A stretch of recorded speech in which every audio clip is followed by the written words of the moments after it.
ఈ బొప్పాయి జ్యూస్తో సీత కడుపు ఖాళీ, ఆ నింద స్వర్ణ మీద పడటం ఖాయం.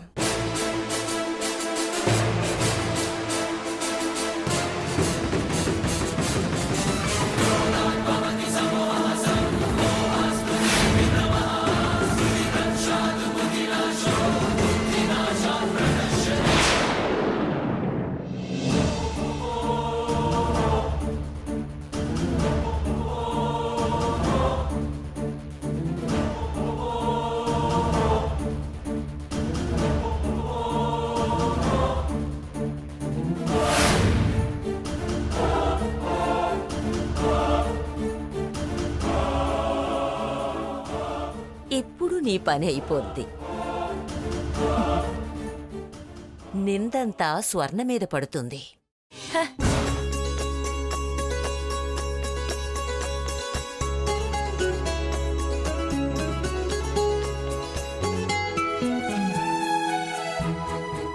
అమ్మా సీత, జ్యూస్ తాగమ్మా. సీతక్క, నువ్వు ఆ జ్యూస్ తాగొద్దు.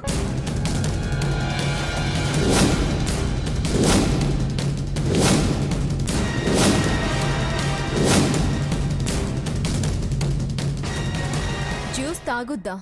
ఎందుకు? అది నువ్వు తాగాల్సిన జ్యూస్ కాదు. ఆరెంజ్ జ్యూస్ తాగితే మంచిదేగా. ఏ కడుపులో ఉన్న బిడ్డకి జలుబు చేస్తుందనా?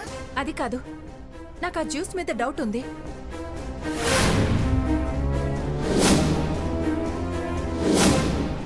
నేనే స్వయంగా తయారు చేశాను, ఇంకా అనుమానం ఏంటి?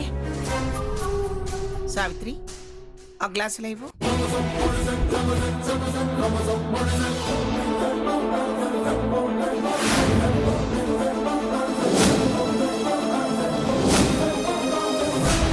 ఈ హంస అడ్డుపడిందేమిటి? ఏమిటి సావిత్రి ఇది ఆరెంజ్ జ్యూసా? బొప్పాయి వాసన వస్తుంది.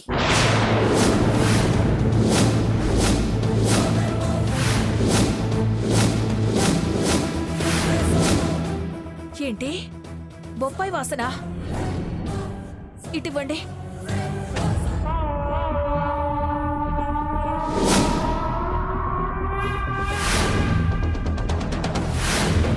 దీనికి ఎలా గ్లాస్ మార్చిన సంగతి తెలిసింది? ప్లాన్ అంతా పాడైంది. ఇదేంటి, ఇందులోకి బొప్పాయి జ్యూస్ ఎలా వచ్చింది?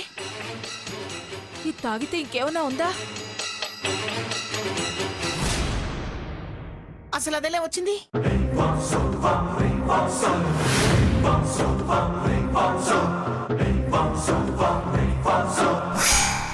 ప్లీజ్ అమ్మా, అలా అనకు. నేను చాలా మారాను. నిన్ను చూస్తేనే పంచమహాపాపాలు చుట్టుకుంటాయే. పోవే, పో.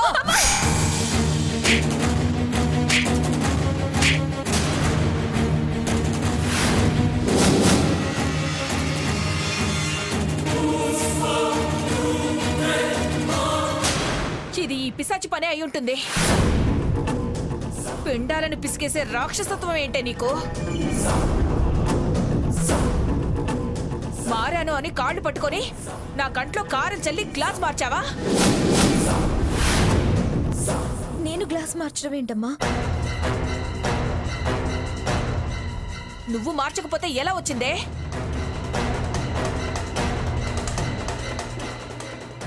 చెప్పవే, చెప్పు, ఎలా వచ్చిందో చెప్పు. నీకు తప్ప ఇలాంటి తప్పుడు పనులు చేయాల్సిన అవసరం ఎవరికీ లేదు. మారాను మారాను నమ్మండి నమ్మండి అంటూ వచ్చి గ్లాస్ మార్చావా?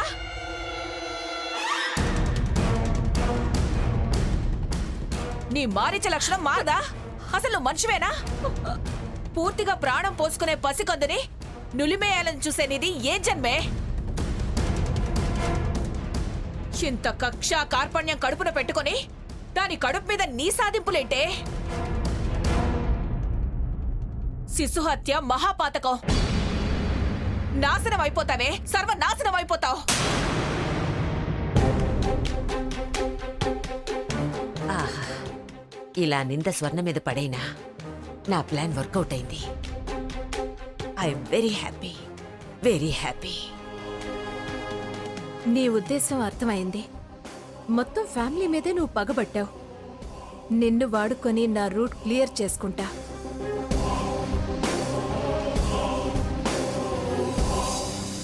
ఎందుకే ఇంత నీచానికి దిగజారావు? హాస్పిటల్లో సాకేత్ వీడియో చూపించినా నేను ఇంకా సందిగ్ధంలోనే ఉన్నాను. కారణం లేకుండానే నా మీద కోపాన్ని పెంచుకున్నావు. నా కడుపులో బిడ్డ నీకేం అన్యాయం చేశాడనే ఇంత ఘాతకానికి పాల్పడ్డావు. ఏకం చెడితే అనేకమని పాప పనులకు అలవాటు పడిపోయిన తర్వాత అది ఇది అనేది ఉండదు, మంచి చెడు అనేది ఉండదు. తన మన అనేది మర్చిపోతారు. సీత, నీది పిచ్చి ప్రేమ, గుడ్డి నమ్మకమమ్మా. అయ్యో, తెలియకో గ్రహించకో నువ్వు అది తాగుంటే ఎంత ప్రమాదం జరుగుండేది. నట్టింట్లో పారాడాల్సిన బిడ్డ నీరే కరిగిపోయేది కదా. నీ పాపానికి ఇది పరాకాష్టే, పరాకాష్ట. జన్మ జన్మలకి నీ పాపాలకి విముక్తి దొరకదు. అక్క అనే జాలి కూడా లేదా నీకు?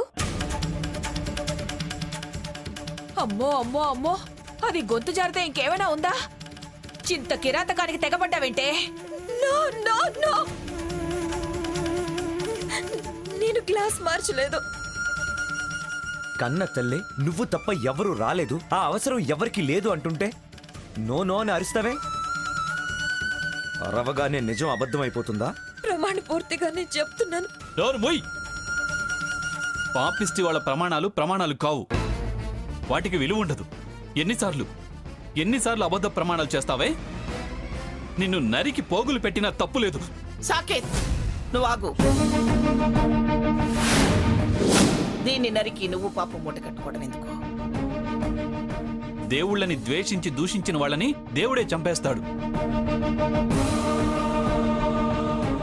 దేవతలాంటి వదినకు ఇంత ద్రోహం తలపెట్టిన దీన్ని నేను చంపితే దేవుడు సంతోషిస్తాడు.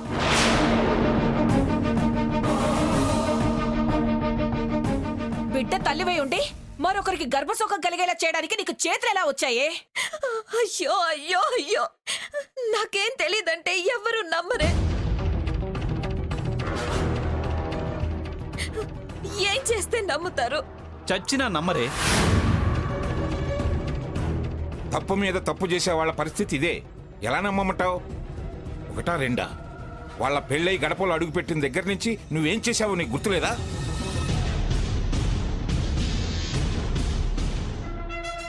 అబద్ధాలకు పులి అన్నవాడి ప్రాణం ఆ పులి చేతిలోనే పోయిందట. అలాగే నీ పాపప్పంలే నీ మీద ఎవరికీ నమ్మకం లేకుండా చేశాయి. రాక్షస గణానికి సుభాషితాలు వేదపాఠాలు మెదడుకు పట్టవు. దీనికి దండన కూడా చాలదు. చీడకు చెప్పు నలుపుడే సరైన పద్ధతి.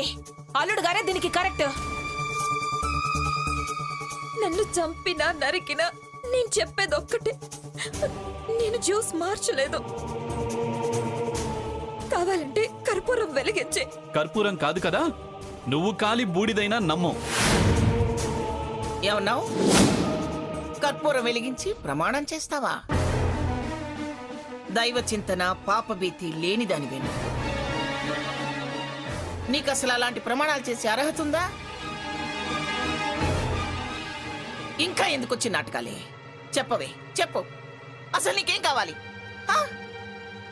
ముందు వాడని స్వార్థపరులన్నావు,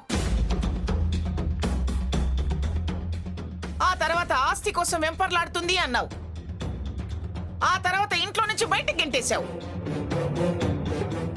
వాళ్ళ వ్యాపారాల్లో నిప్పులు పోసావు, చివరికి నీకు ఆస్తి కావాలన్నావు, కుట్ర చేసి మమ్మల్ని కూడా బయటికి గెంటేశావు, మా బతుకు తెరువు ప్రయత్నాలకు అడ్డు తగిలావు.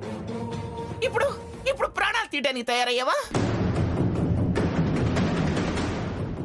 అసలు నీకేం కావాలి? నీ కోరికేంటి? దాన్ని ఎందుకు బలి తీసుకోవాలనుకుంటున్నావు? స్వర్ణ, కావాలంటే మా ప్రాణాలు తీవే, మా ప్రాణాలు తీ.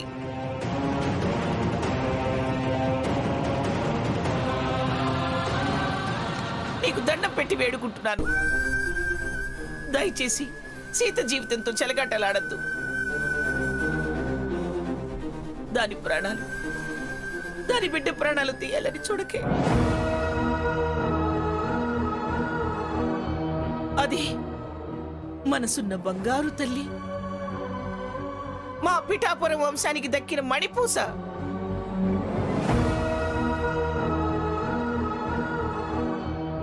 గుణవంతురాలు, నా వారసురాలే అది.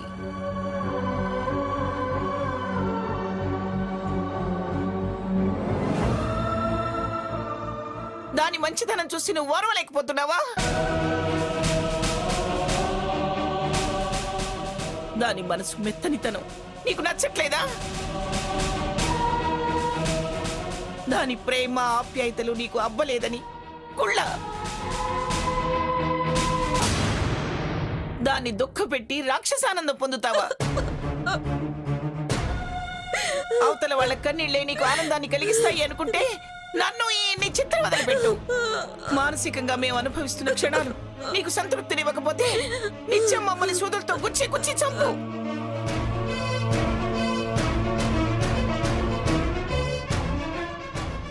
అమ్మా స్వర్ణలతాదేవి, నిన్ను వేడుకుంటున్నానమ్మా, వేడుకుంటున్నాను. కనికరించు, నా సీతను వేధించకు. నీకు దండం పెట్టి వేడుకుంటున్నానమ్మా, నా సీతని వేధించకు.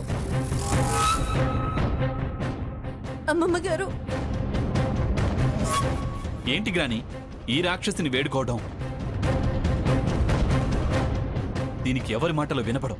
దీనిది రాతిగుండె, రాక్షసత్వం. ఇది మాటలతో వినదు. సమ్మెట దెబ్బలే దీని రోగాన్ని కుదురుస్తాయి.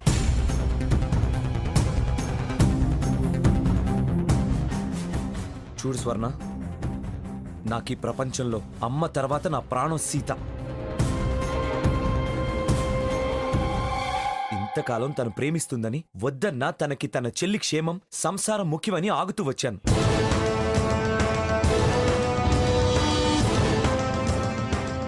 తనకు ఏం జరిగినా నిన్ను ప్రాణాలతో బ్రతకనివ్వను. నాలో మంచితనం మాత్రమే నువ్వు చూసుంటావు.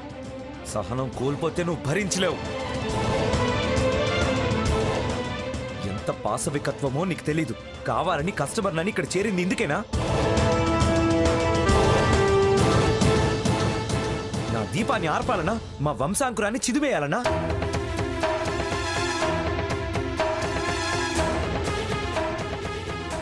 అన్ని కళ్ళారా చూస్తూ ఇంకా ఆ ప్రశ్న ఏంటన్నయ్య? భగవంతుడా, నేనేం చేయలేదు. నన్నెవరూ నమ్మరే. దేవుణ్ణి తలుచుకునే అర్హత కూడా నీకు లేదే. వెళ్ళవే, వెళ్ళు, వెళ్ళు, వెళ్ళవే. సాకేత్ ఆగు.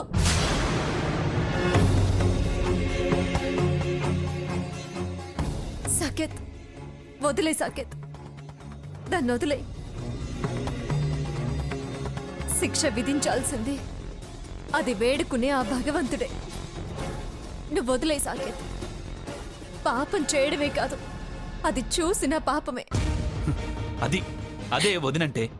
అడగవే, నీ ఏడుపు నిజమైతే ఆ కన్నీళ్లతో కాళ్ళు కడుగు. ఒక్క పాపమైనా పరిష్కారం అవుతుంది. నరకంలో కాస్తన శిక్ష తగ్గుతుంది. అడగవే.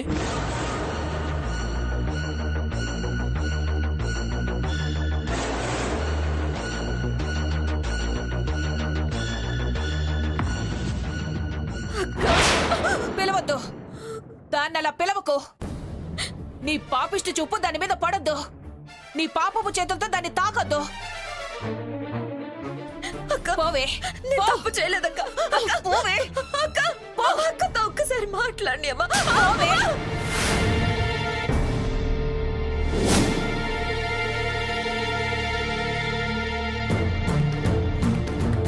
ఇక్కడి నుంచే కాదు, వీళ్ళందరి నుంచి నువ్వు పూర్తిగా బయటకు వెళ్ళిపోవాలి. అప్పుడే నేను సాకేత్కు పూర్తిగా దగ్గర అవ్వగలను. దీని రోగం బాగా కుదిరింది, బాగా కుదిరింది. హ.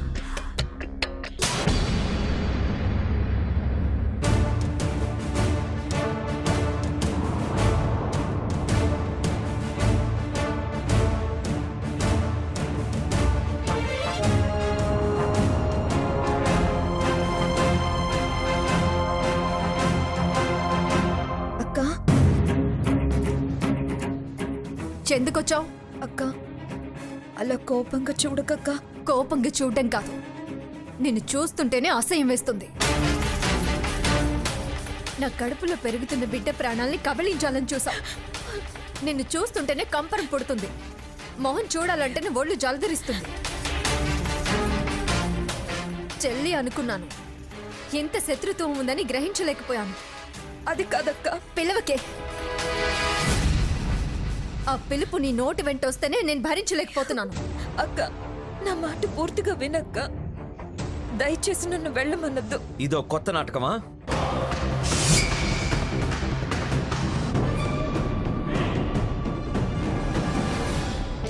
తను ఉండమన్నా వినాలనే ప్రయత్నం చేసినా నేనా అవకాశం ఇవ్వను. సీతకు చెయ్యాలనుకున్న హాని పూర్తిగా చేసేదాకా వదిలిపెట్టదలుచుకోలేదా? ఓ పోతలకి అది కాదు బాబా.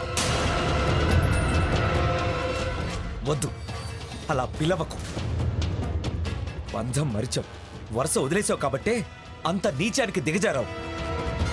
మళ్ళీ ఎలా పిలుస్తావు? సీత నిన్ను నమ్మి మళ్ళీ పొరపాటు చేయదు. వెళ్ళు, మర్యాదగా వెళ్ళు.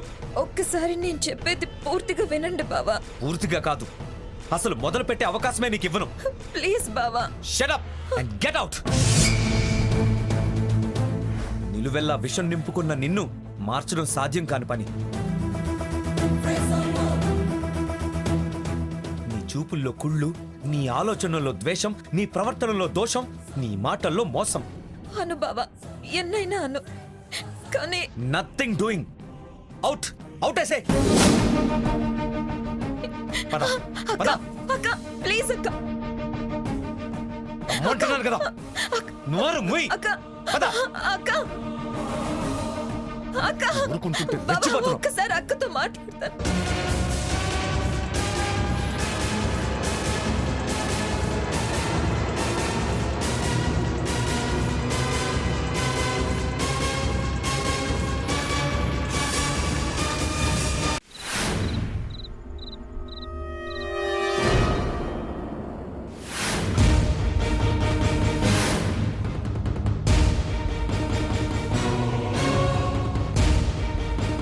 జగదీష్, మేడం, నిన్నటిది మొన్నటిది సీసీటీవీ ఫోటోస్ ఎక్కడుంది? ఈ డ్రైవ్లో ఉంది మేడం. సరే, నేను చూడాలి, మీరు వెళ్ళండి. Okay madam.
అదేంటి, నేను కింద పడిపోయిన తర్వాత కూడా స్వర్ణ చేతిలో అట్టుపండు తొక్క అలాగే ఉంది.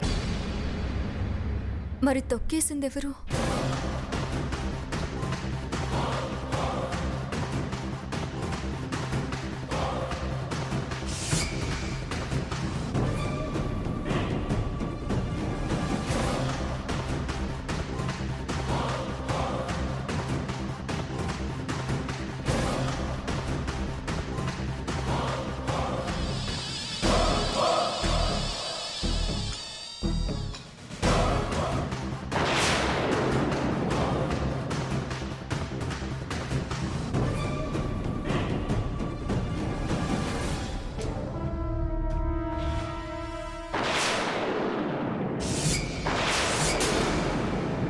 ఇదంతా చేసింది ఆ భాగీరథ.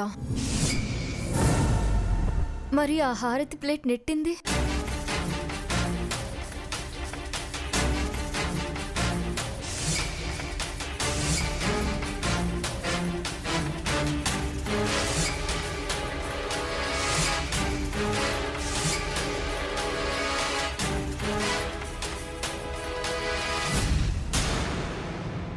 అయితే ఆ జ్యూస్ పని కూడా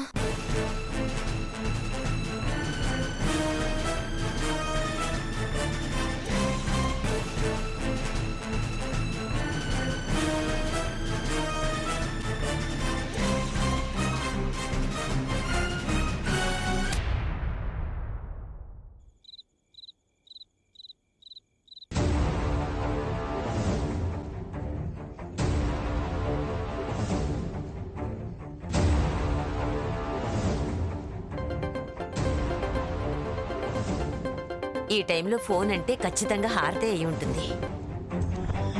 హారతి చెప్పమ్మా. హారతిని కాదమ్మమ్మా, హంసానందినిని. నువ్వా? నాకెందుకు ఫోన్ చేసావు? వస్తే బాగా వివరిస్తాను. రాలేదనుకో, ఎక్కడ ఎలా ఇరికించాలో అలా ఇరికిస్తాను. ఏమిటే నువ్వు నన్ను ఇరికించేది? అలా పెడసరంగా మాట్లాడితే కన్ఫర్మ్ గా ఇరికించాల్సి వస్తుంది. లాభసాటి బేరం. వస్తే సుఖపడతావు, వదులుకుంటే దుఃఖపడతావు. ఇదేంటి తెల్లారక ముందే ఫోన్ చేసి ఇరికిస్తాను అంటుంది? అదలా మాట్లాడిందంటే నాకు వ్యతిరేకంగా దానికి అనుకూలంగా ఉండే విషయం ఏదో ఉందన్నమాట. సరే వెళ్ళి చూద్దాం.